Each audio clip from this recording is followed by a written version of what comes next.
whether we agree on the best approach that will take into consideration the impact on Liberians, at the same time taking into consideration cost, as well as what's best for our national security.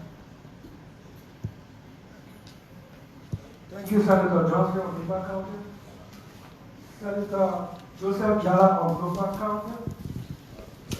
Followed by Senator Quinn Moy of Vaughan and Longfellow of Grand Gita. And then the co-chair of the committee, Senator Silver. Okay. Then followed by the co-chair of the committee, Senator Sara Joseph, and then the chair will conclude. Thank you, Chair. Let me thank the President for ably nominating one of our best in the country, in the sub-region. Time is fast spent.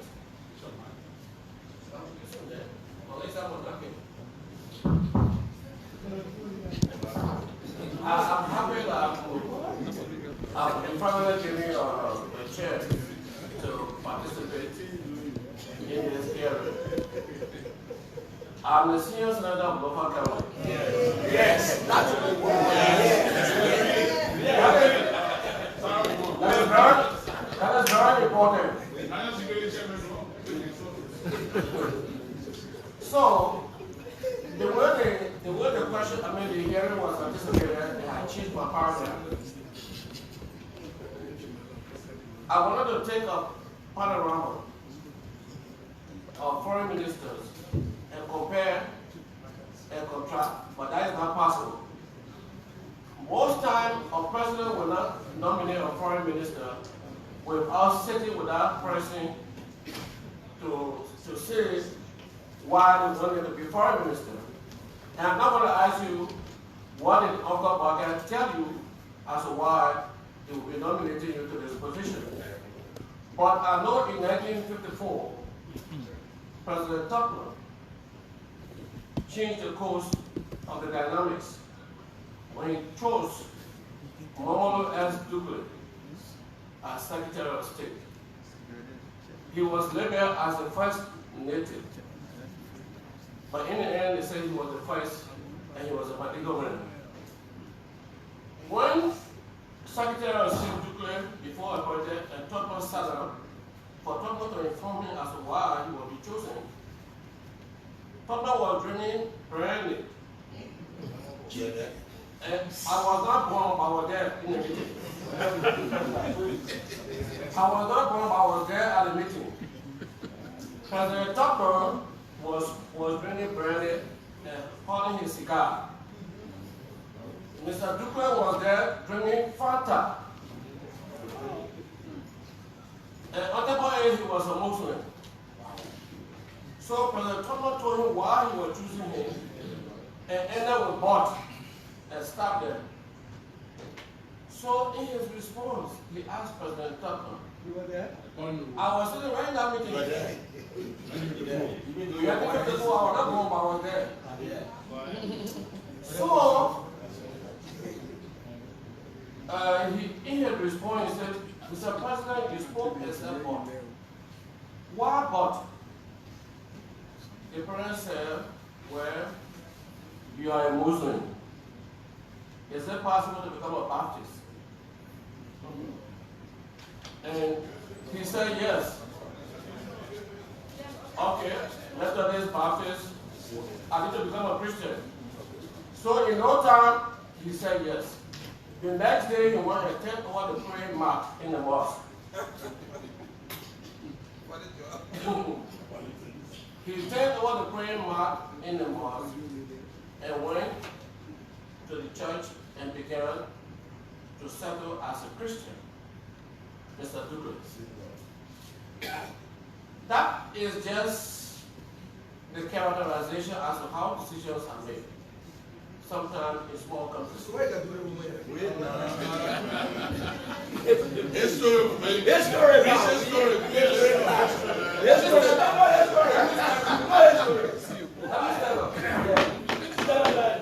I'm standing on in respect to this woman's credential. Because when I listen to the the media. The media is a questioner. It's a bring it home, brother. Bring it home. yes. So the reason why I'm trying to say that there is a conversation between you and the president. I'm not going to ask you about that conversation. So because of that, I will vote for you. Thank you. However, Liberia was the only country, or was the country whose vote crossed Israel in 1948. When the British abandoned Israel, or when they abandoned the Middle East after declaring Israel as an independent state, they left the Middle East in disarray without any clear-cut, peaceful solution. That is why today the Palestinians who left from Palestine in 1948.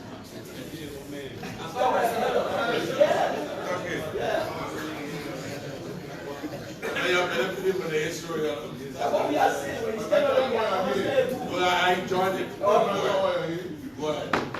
That's why I support everyone else to talk here. But I'm just bringing this to say that our already there. What are you talking about?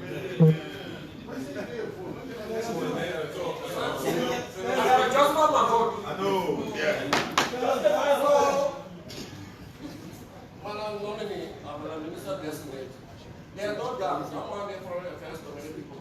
They are looking for you.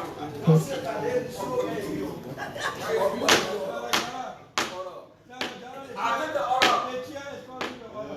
The order is. You get 10 more seconds. I record a statement. The chair is calling you to order. All right. I think you have made sufficient statement. You have already proposed a vote. So, by virtue of that, the chairman sees the remaining of your time. Thank you. Can you cut me off? Yes. No.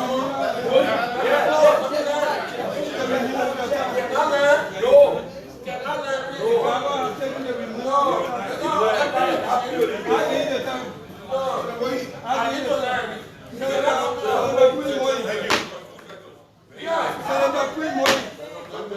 Thank you, thank you.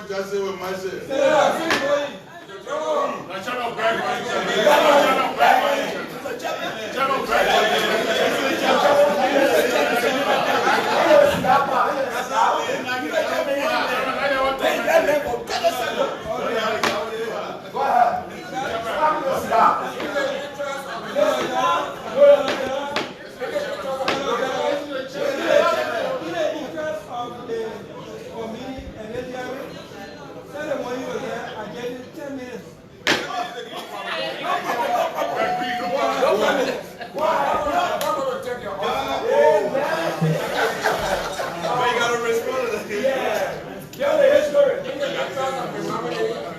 I will start so far.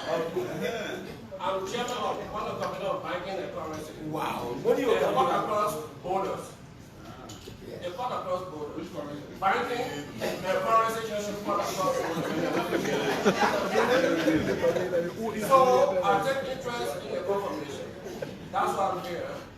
And I will work with those who have promised to work with me.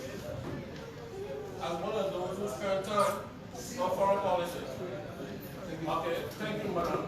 Congratulations. Thank you. So what happened to cigar? Yeah, but Thank you. Thank you, Mr. Chairman. Thank you, Mr. Chairman. To the nominee, firstly, I want to say thanks to the President of the Republic of Liberia for nominating you, and also thanks to the Chair for delaying the confirmation a little bit. For the fact that when you were nominated, the noise and the news, everything started to fall on us. And I think by allowing the hearing to be held today has given us sufficient time, and those that even question your credentials, to prove you wrong. Now that we have had sufficient time, and we have sat and listened keenly to your presentation, convincingly. I think all I can say to you is to say thanks for, proving yourself to the Liberian people through the senators that are in here. Officially, we met on 2 occasions, and I kept telling you, Minister, and you were pushing me back. You said, well, you agreed. Minister, you said, well, you agreed. So my question is, having presented your vision and answering all the questions, very, very straight to the point, convincingly, are you convinced that you're going to be the Minister of Foreign Affairs of the Republic of Liberia?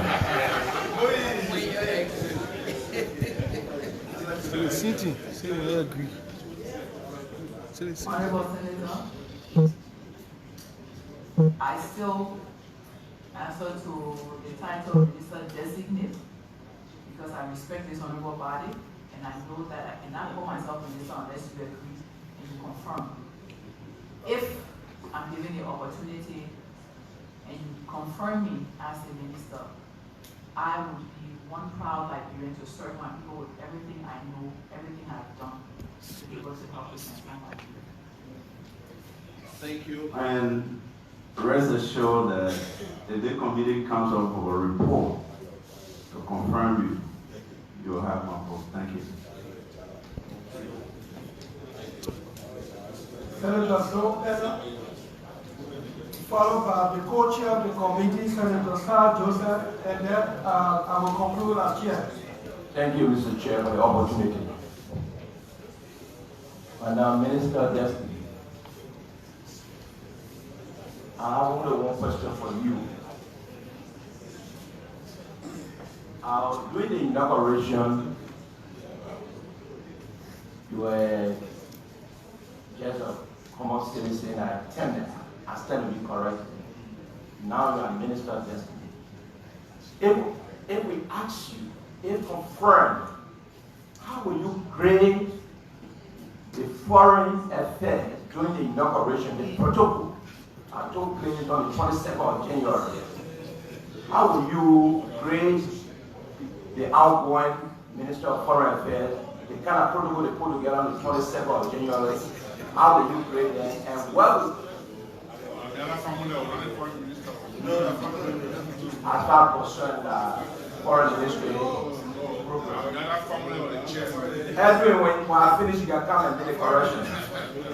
So what will you do to make it better, more than that, or to make it the same way in the future? Before I come on. Yeah, that I will close. Honorable Senator,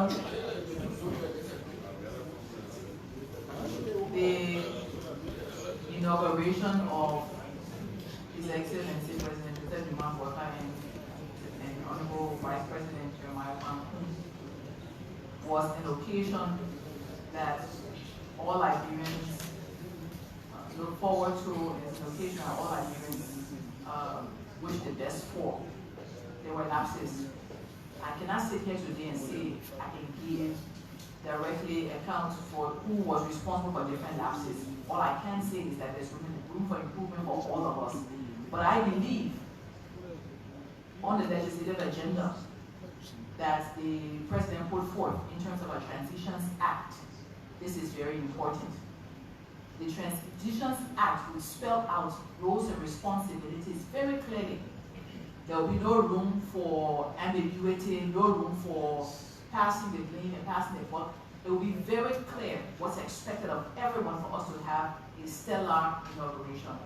And I believe with your support, with the legislative support, we can have that Transitions Act in place. And we look forward to the Foreign Ministry under my leadership, if I'm given the chance, if I'm confirmed, to ensure that the performance of the Foreign Ministry will be improved upon and working with others that will not have the lapses that we had in this inauguration. Thank you. Having listened to your answer, I've been following all my colleagues in the room here, and now reading all of my allies, I whisper to him. all of my allies, like former Speaker Taylor, Speaker Snow, and my former pro tem, and my chair or executive, former deputy speaker, and my dear brother. But I'm serious, Chairman. I'm serious. Voto,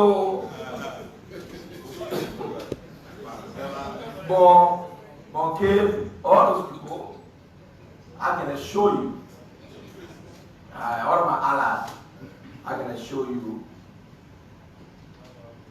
if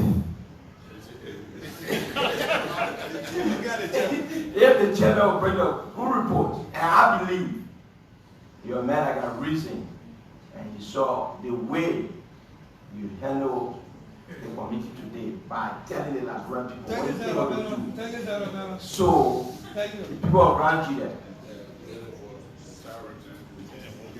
will give you the vote.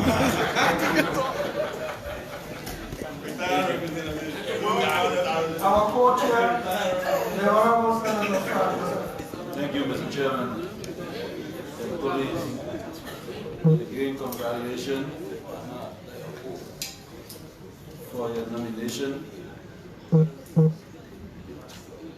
Can you open the doors in Washington, D.C.? As it seems, the doors are closed. Your work with the United Nations, is different from that of the work that you're going to be doing in DC. Can you open the doors in DC? Open close. Yeah, he said God bless you. 8 years. 6 years. Thank you, Honorable Senator, for the question. I, if I'm confirmed, work very tirelessly with the Americans to build a stronger relationship. That includes working with the embassy here in Liberia and working with those in DC to make sure that we strengthen our relationship. I'm not aware of the doors and the status of the doors being closed. But what I can say is that I have existing relationships in DC that I know will add value to what already exists for Liberia, and working with those in the mission in DC as well. And everyone, all of us together, will do our best to improve on all of our relations. During the president address during the inauguration, he spoke about supporting the War Crime Code.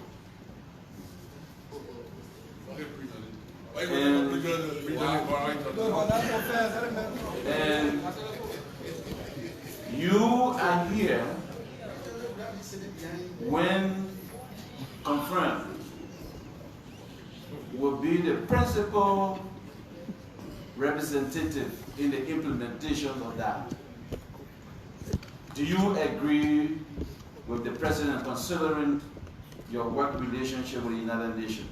Do you agree that we should go ahead and open the War Crime Court in Liberia? The issue of the president, thank you, Senator, apologies for not acknowledging you first and foremost. Thank you for the question. The issue of War Crimes Court and President Walker's position, if I'm confirmed, will serve at the will and pleasure of the president and will be there to promote the president's agenda. Whatever the president wants is what I will push. Very good. Thank you. Also, your vote, Liberia vote, will not be your vote at the United Nations. Will you give an instruction? Will your vote be based on instruction, or will it be based on the reality of the day? When I mean instruction, like for instance, the vote against the humanitarian ceasefire that Liberia made with Israel. If it was in your case, serving as foreign minister, what will you, if there was a vote again, what will you advise that Liberia vote in favor of humanitarian ceasefire, or we will follow based on our connection with the United States? I spoke to this earlier. Thank you for the question, and my response hasn't changed in relation to that. Your specific question about consultation, I think that's where you were going. Most definitely, the president is the president, and the president decides the direction of our foreign policy. The Minister of Foreign Affairs is there to ensure that the president's direction is carved out and we get to where he wants us to go. So it will require consistent engagement with the president because the global dynamics are evolving. It's fluid in many instances. And so I can't tell you what I would do in a given situation unless the context is constant. But what I can say is that the president will drive the vision for foreign policy, and I will be there to implement his vision to ensure that Liberia's repositioning happens and that we're successful in repositioning ourselves globally and on the continent. How do you intend to balance the country foreign relation with that of the U.S. and China?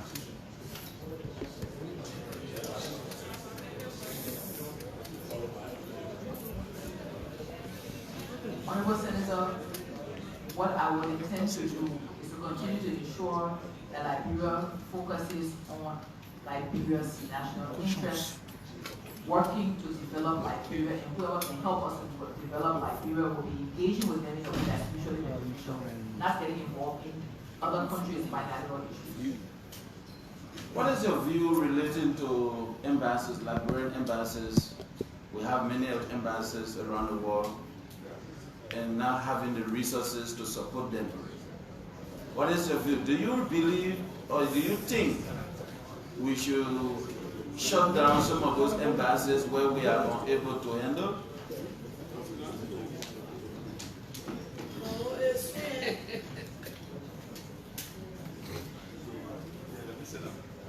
I do believe, Honorable Senator, that our emphasis should be where our strategic interests are. We should be looking at how we align. And streamline our presence to our economic interests, to our development interests. And what I can say to you is that I hope to have the chance, if I'm confirmed, I hope to have the chance to be able to serve. In serving, what I would like to do is to review where we are, look at where we need to be, look at current relationships and future potential relationships, and with all of you, come back to discuss how we position ourselves. Presently, there's a situation with our citizens in Turkey, where they have control of Cyprus, where we have our international students studying there, and the Turkish, one of their companies is operating in this country that benefit millions of dollars from the concession agreement. But our citizens in Cyprus, where Turkey is in control, we have hundreds of them in prison in Cyprus that went for study. What is your advice to us as a country? They are benefiting. Our citizens went for study only because of permit. They are unable to pay the school fees and take care of permit. And because of that, they are languishing in jail. What is your advice to us as a legislature? Honorable Senator, in relation to the situation in Turkey, I know somewhat about it, but I don't know that much. And it will be important if I'm confirmed that I look into it to understand it,